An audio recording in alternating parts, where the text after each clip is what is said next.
What's up guys, my name is Joshua and today I'm bringing you a bit of an exciting video, well, very exciting in fact. We're going to be talking about the new Call of Duty Ghosts Map Pack 1 trailer, for Onslaught of course. So, the trailer actually came out last night, but I was doing some important work, so I thought I'd leave it until now. I'm sorry about that guys, but I'm going to be doing a full breakdown. If you want to see the trailer, the link will be in the description, but what I suggest is that either you see the trailer and leave this link open, or you see this and then see the trailer. But I just want to put down all the things that some of them you might not have seen, so I just want you to be aware of absolutely everything and yeah, get it out to you guys, make it all clear of what's happening. And yeah, so let's get on with the first thing. So the first thing we're going to talk about is the map Fog. So there was a lot of kind of theory and speculation about what will be happening, and it's confirmed now what's happening. So they described it as a dark and gloomy map from a horror film, and it has three areas. It has the cabin, the barn, and the long grass. And the thing is, a lot of people was thinking that this new Michael Myers mode would be some kind of mode like Infected. Well, it turns out that's actually not the case. Each of the four maps have their individual unique field order dynamic feature, and when something happens in a dynamic way, something would change. So in this instance, if you have a field order on the map Fog, what will happen is that you turn into Michael Myers, and you get a mask, the soundscape will change, and you'll get an axe as well, and it will go funny, the screen, I think. So you're going to be basically chasing after these guys with an axe and a mask. It's, you know, basically what we thought was the Michael Myers mode.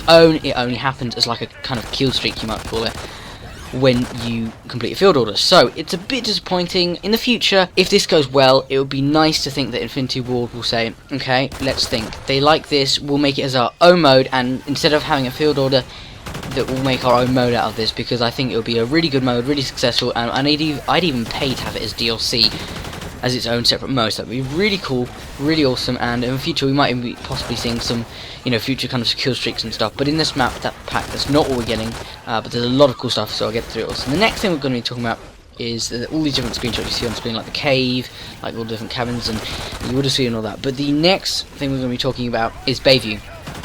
And so Bayview is described as a mid-sized map, and you know, it fits all player styles. You've got like high sniper points on each corner where you can fight against each other. To me, that would just look in reality as a sniper just sniping everyone out and, you know, completely winning. But that's not how they see it. They see it as you know, two snipers going against each other at that point.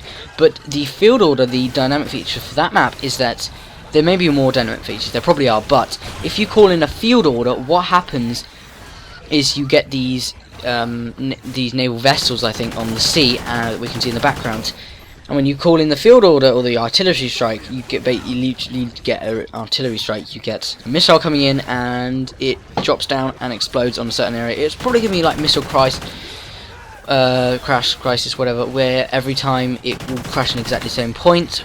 But you might get some people in the area, you know, sometimes you don't, but sometimes you do, so it's kind of a cool, it's not as fun as the other ones, but it's still quite a good map. And we've got this cart going around, I don't know what it's called, some kind of cart that goes around. You can put like a sentry gun and stuff on it like they showed in the trailer. So, the next map we're going to be covering is Containment. So, Containment reminds me quite a lot of maps like Modern Warfare 2, Favela, that kind of thing in the campaign, and just that kind of style of things.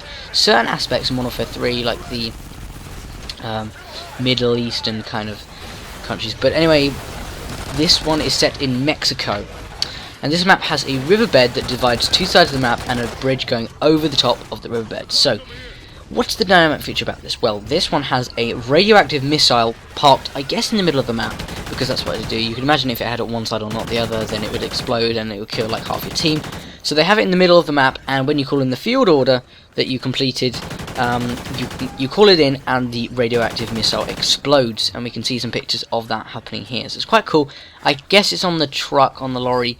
The cool thing I wanted to add is that I believe what should happen is that we'll be able to play Infected on all these maps as well. And that's going to be really awesome. I can't wait to play Infected on these maps. That just seems really cool. And so the last map we're going to be covering, the last multiplayer map in this map pack, is Ignition. And there's a lot of, again, speculation about Ignition. People saying, you know, oh, it's going to be a remake of Scrapyard, and that's in fact correct. So Ignition is described as, well, it's a launch facility, and it's described as a smallish to mid-size map. And the dynamic thing about this is when you complete a field order, you call in the kind of kill streak, whatever you want to call it, and it's basically this test engine for a rocket, ignite, and the people around it will get burnt, will get destroyed, and they'll die. Now this reminds me, some of this map reminds me quite a lot of the map Launch from Black Ops 1. The fact that we've got, obviously a missile, yes I know that, but the fact that you've got all these paths going down towards the rocket and underneath the rocket like we have in Launch, and it's a really good map. Some of the features tower over us, not quite as much like they did in Scrapyard, because that was quite a low map and you could see over most of it, but I don't know how this is going to work. It seems quite a cool map. I can't wait to play this. It's probably my second favourite. Fog is probably my first favourite because of the Michael Myers thing. So they're all different dynamic features. I guess we'll be having this for all of the future multiplayer maps. Perhaps even more exciting stuff again. But that's just really cool. So, the next thing I'm going to talk about is the Maverick. And so the Maverick is a weapon that's an assault rifle, but it can also be used. So as we see here, it's an assault rifle, but then you can see here that it's also used as a sniper. And so, you know, it has a really cool sniper scope, as they say, as you can see on screen now. And so it starts out as an assault rifle, I believe, and you can add this sniper pack to it, or kit, that changes it from an assault rifle to a sniper. So it has single bursts rather than single, shots rather than full bursts, or I can't remember the exact term for it. So you also get scopes. You can have different kind of effects and attachments that you want to add to the weapon to change it to how you want. This looks better as an assault rifle than it does a sniper, but again, the reason why they made it a assault rifle, I think, is because not many people use a lot more people use the assault rifles than they do snipers. So the last thing I wanted to cover quickly, just because it's here, it's actually a kind of little Easter egg thing. As you can see now, on Prison Break, we had this monkey. A lot of you may know about this. It was just a monkey that was on Prison Break in the tree. It was a little Easter egg, and he has his little chainsaw or whatever there, or some kind of tool. But then on Fog, they had a picture of the screen when they were designing it, and this came up, as you can see here. And so my original point was that if Infinity Ward have these kind of monkeys, perhaps it's the same as the thing on Treyarch games where we had those teddy bears like on Zombies and stuff. So yeah, it's a picture of a monkey again, and it's in some kind of room. We've got, these cages with pets, and it looks a bit similar to the mystery box effect, the effect that you've got these concrete blocks like you did with the mystery box on Zombies, and you've got these things piled on top of it. It looks a bit like Zombies, to be honest, especially with all that blood all over the floor and stuff. But yeah, that's just a quick one thing I wanted to add. Not very, very important now. So on to Extinction, which is probably the most exciting part of this. So as you can see here, it's a snow map. It's quite exciting. It is a snow base in Alaska, and it's actually continues off from when we originally left the point of contact map. So when we left off there, I'm hoping that when this map loads, you just see a little cutscene or whatever of them, explaining how they get here or whatever. But apparently you uncover things as you go through the map. So you have a few quotes here, such as we've located the source of the outbreak, or something similar to that.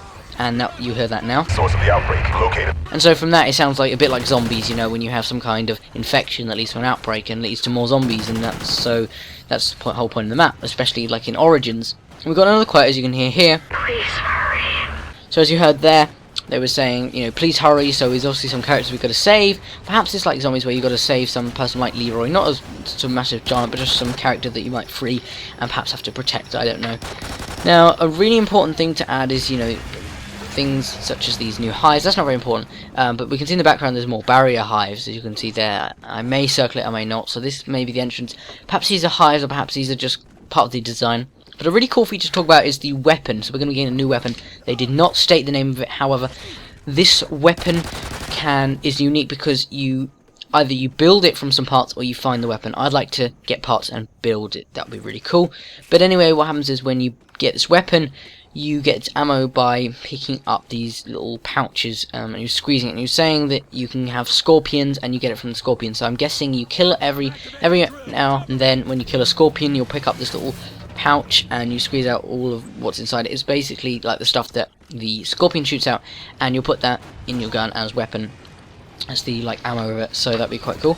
So yeah, it's really, really awesome, that kind of stuff, as you can see with these screenshots here. New thing to talk about is this new alien called the Phantom, and the unique thing about this is it's a bit like one of those, I can't remember the name of it. It's bigger than a Scout, but it's not as big as a Rhino, obviously.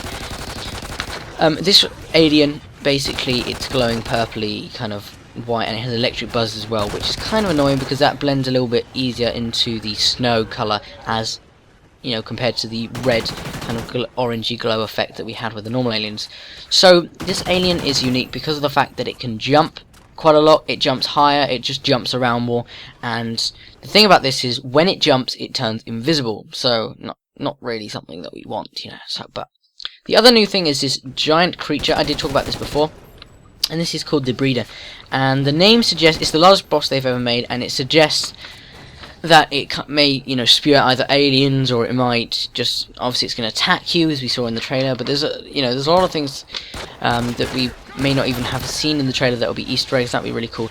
The last thing I want to talk about for Extinction is the fact that, as we can see in this picture here, we have this beast that's looking very much like a rhino. Now, because they didn't mention any new monster, and because they haven't really said anything about it, I guess it's just the rhino back. So the rhino is confirmed to be back in it as well. So we've got the rhino, we've got the breeder, and now we've got the phantom as well as the other aliens as well. So it's going to be quite a fun game mode.